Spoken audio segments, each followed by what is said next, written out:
Segunda-feira, 20 de Abril, a semana arranca com mais um episódio do Tema do Dia. Eu sou o Diogo Organista Pereira, estou aqui com Humberto Ferreira, jornalista do 00, e hoje vamos analisar 5 pontos sobre a jornada que pode ter decidido a Liga Portuguesa. Humberto, tivemos aqui 2 jogos de grande intensidade. O Sporting perdeu com o Benfica em Alvalade, com um gol de Rafa ao cair do pano, e o Futebol Clube do Porto venceu o Tondela no Dragão e ampliou distâncias no topo da tabela. Sendo assim, começo por te perguntar se achas que o Futebol Clube do Porto deu um passo gigante em direção ao título. Bom dia, Diogo. Nós há uma semana estávamos a dizer isso mesmo, que se acontecesse este cenário, o Futebol Clube do Porto quase que já poderia encomendar as faixas. Eu acho que com o que aconteceu este domingo é um sinal claro de que dificilmente o 31º título de campeão nacional vai fugir à equipa do Futebol Clube do Porto.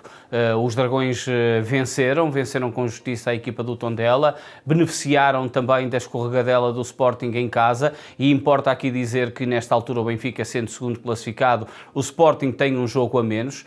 Ainda assim, depois de alguns precalços que o Futebol Clube do Porto teve já neste mês de Abril, esta consequência de resultados neste domingo faz com que os Dragões tenham dado um passo gigante mesmo para a conquista do título de campeão nacional. São agora 7 pontos de vantagem sobre o atual segundo classificado, 8 sobre o terceiro. O Sporting, na melhor das hipóteses, pode chegar a 5 pontos de diferença, a 4 jornadas do fim do campeonato, com 12 pontos para disputar e um calendário, eu diria, fácil para o Futebol Clube do Porto, como vamos falar um bocadinho mais à frente, faz com que a equipa de Francesco Farioli possa aqui ficar mais tranquila no topo da tabela classificativa.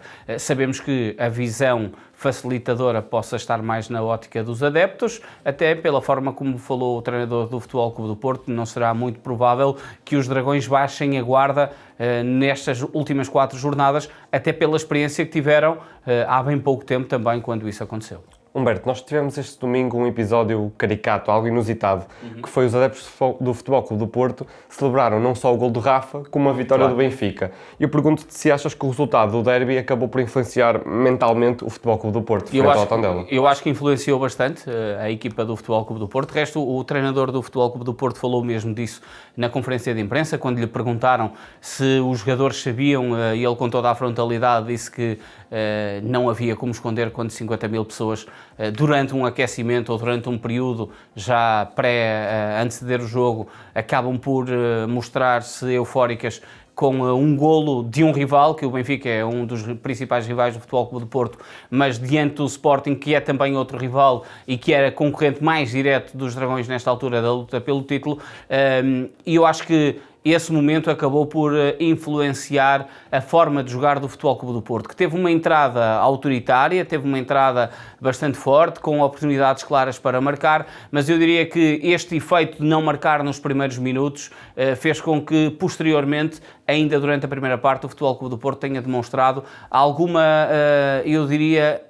receio sobre o que é que o jogo com o Tondela poderia trazer, até pela forma como o Tondela se apresentou em campo, o facto do Tondela também precisar de pontuar, o facto do Tondela ser uma espécie de besta negra, se quisermos, nesta luta pelo título. Recordo que já em anos passados ganhou ao Futebol Clube do Porto no Dragão, e em tempos também passados, mas mais recentes do que esse, ganhou ao Benfica um jogo que acabou por capitalizar o título do Futebol Clube do Porto no dia a seguir. Portanto, é uma equipa que historicamente está envolvida também nestas escorregadelas dos grandes, que depois podem retirar títulos de campeão nacional, e portanto o Futebol Clube do Porto sabia que poderia ter aqui uma armadilha em casa, até pelo facto de ser o regresso a jogar no Dragão, depois de ter empatado diante do Famalicão também no último jogo em casa do campeonato. Portanto, a primeira parte do Futebol Clube do Porto é uma primeira parte onde a equipa, apesar de ter sido mais dominadora, foi muito ansiosa, e sinal disso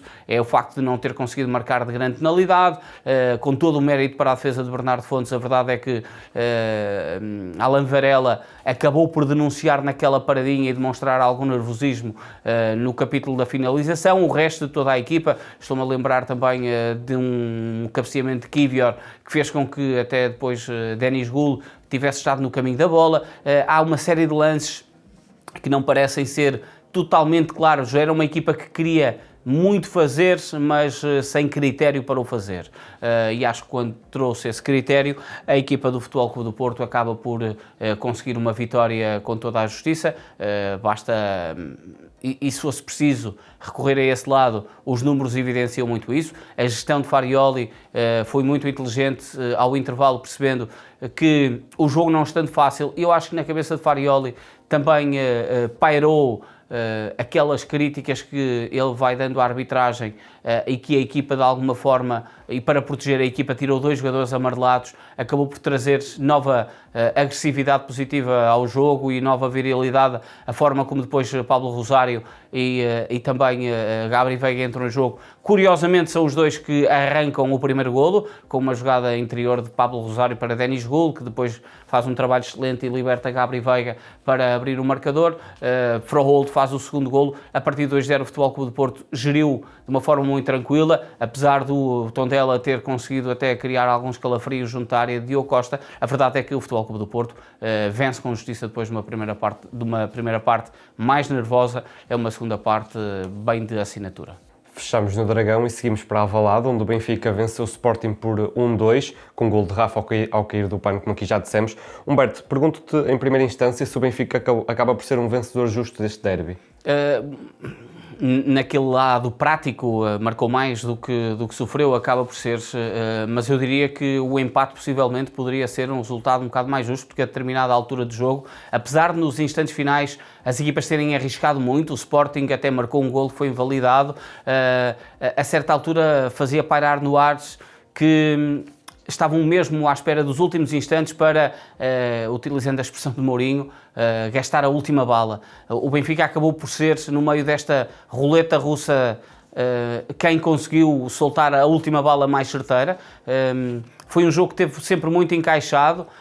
Eu não diria que as equipas jogaram para não perder, acho que jogaram muito para ganhar, mas com muito respeito sobre quem estava à frente. E, portanto, houve muito equilíbrio, as equipas nunca quiseram aparecer-se quase desgovernadas no ataque, foi um jogo muito equilibrado em todos os setores, mas foi um jogo que se mostrou aberto desde o primeiro minuto. Houve muita vontade das duas equipas em querer ganhar mais do que não querer perder e, portanto, o Benfica acaba por ser um justo vencedor na ótica de que acabou por ser também o mais feliz neste capítulo da luta pela vitória. A determinado momento poderia-se pensar que as equipas estariam satisfeitas com o empate, mas eu acho que era completamente o inverso. Ninguém estaria satisfeito se este jogo terminasse empatado, mesmo correndo o risco de o perder. E, portanto, por isso é que tivemos jogo até ao final. O Benfica acaba por ser mais feliz. O segundo golo de Rafa é possivelmente uma daquelas jogadas que, se José Mourinho quiser levar para próximas palestras, deve o fazer, porque de facto é um golo muito bem conseguido por parte do Benfica, uma excelente finalização, num caminho de descoberto pelo meio, mas com um bom desenho ofensivo, e de resto o jogo teve bons protagonistas, naturalmente, teve boas estratégias e teve esta vontade de ganhar por parte das duas equipas com bons lances ofensivos. Isso é de muito salutar. O Benfica acaba por ser um vencedor justo porque acaba por marcar mais num jogo em que nenhuma das duas equipas quis empatar. Portanto, quiseram as duas ganhar, não tendo problemas com a possibilidade de perder. Humberto, no cômputo geral, que notas aqui encontras para este jogo, tanto positivas como negativas, sobre este derby entre Sporting e Benfica? Olha, há duas notas positivas que eu acho que é importante realçar. Uma delas está relacionada com esta vertente competitiva que as duas equipas imprimiram desde o primeiro minuto, com calendários muito apertados, naturalmente muito mais o Sporting em virtude de ter estado na Liga dos Campeões e de ainda ter a Taça de Portugal, o Benfica com semanas mais limpas de trabalho, mas o jogo foi muito bem conseguido. Há uma nota positiva que é importante realçar, que é o facto do jogo ter sido adiado 15 minutos em virtude de um acidente rodoviário e que fez com que a equipa encarnada chegasse mais tarde. Portanto, houve este regulamento da Liga que conseguiu colocar em prática aqui esta situação, e eu acho que é bastante importante aqui realçar. Os duelos que aconteceram por parte das equipas em campo foi algo muito positivo. Não vimos grande trabalho de grande dor de cabeça para João Pinheiro. Houve lances polémicos, naturalmente, houve queixas de um lado a lado, naturalmente, mas acho que, de cômputo geral, também neste capítulo houve algo muito positivo. Do lado negativo, a forma como José Mourinho acaba por celebrar este triunfo, a apontar para as suas palavras iniciais, virando-se para os adeptos onde estavam os adeptos do Benfica, apontando para as suas iniciais e depois para a própria cabeça.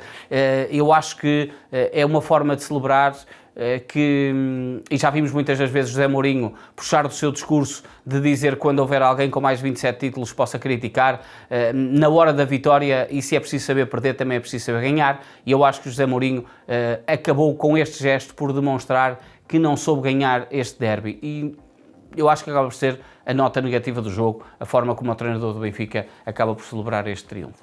Vamos encerrar este tema do dia com um olhar para o futuro, para o que resta jogar na Liga Portugal Betclic. Humberto, como é que achas, na tua opinião, como é que serão as próximas jornadas deste campeonato?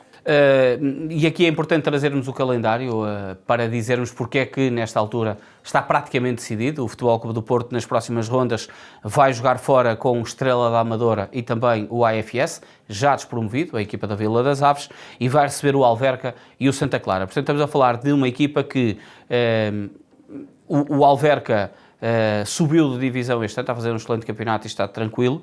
O Estrela da Amadora ainda está na luta, tal como o Santa Clara. Portanto, há aqui distâncias muito grandes. O Futebol Clube do Porto vem neste percurso em que se jogou com as equipas mais difíceis no início da época, está a jogar com equipas mais complicadas de calendário nesta altura, porque todas elas, tirando o AFS e o Alverca, estão na luta pela manutenção e, portanto, são jogos que também podem ser complicados nesse capítulo para a equipa do Futebol Clube do Porto, mas é um calendário bastante acessível, diria eu, para a equipa de Francesco Farioli. O Benfica, por outro lado, tem um calendário muito mais complicado, porque vai receber o Moreirense e o Braga em casa e vai fora a Famalicão e ao Estoril Praia, o Famalicão que está na luta também por zona europeia, portanto tem deslocações difíceis em equipas que jogam bom futebol e que querem protagonizar também bons jogos, portanto é um calendário mais complicado para o Benfica nesta luta, matematicamente ainda pelo título, mas eu diria mais utópica essa luta, realista, uma luta pelo segundo lugar.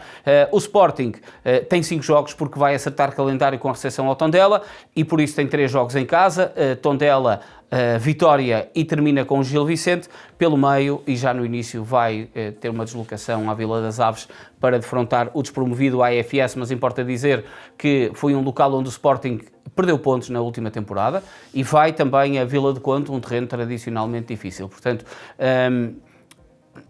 matematicamente, os 3 grandes são favoritos em todos os jogos. Isso é histórico. Ainda assim, é um calendário que pode sempre dar aso a alguns precalços e, por isso mesmo, como se diz na gíria, cautelas e caldos de galinha nunca fizeram nada a ninguém. E por falar em caldos de galinha, o próprio Rui Borges já utilizou a expressão de comer uma canja certamente um dia, e eu acho que nesta altura esse caminhar sobre um gelo muito fino é algo que os treinadores dos 3 grandes vão ter sempre muito em mente, sendo certo que o calendário do Benfica acaba por ser um bocado mais complicado, os outros, quer de Futebol Clube do Porto, quer de Sporting, é mais facilitado na teoria, mas quando entram em campo tudo pode mudar e é esta particularidade do futebol faz com que cada jogo seja um jogo e os treinadores vão olhar com certeza com muito cuidado, mas eu diria que e fazendo uma análise geral, o Futebol Clube do Porto tem aqui via aberta para celebrar um título de campeão nacional. Via aberta, mas tudo pode mudar, teremos mesmo de aguardar pelos últimos jogos. Obrigado, Humberto, obrigado a todos que nos assistiram. Esta segunda-feira há um novo episódio do Ataque Rápido para assistir, como também um novo episódio do Canto do Sporting, dedicado ao Universo Leonino. Fique connosco, fique com o 0-0.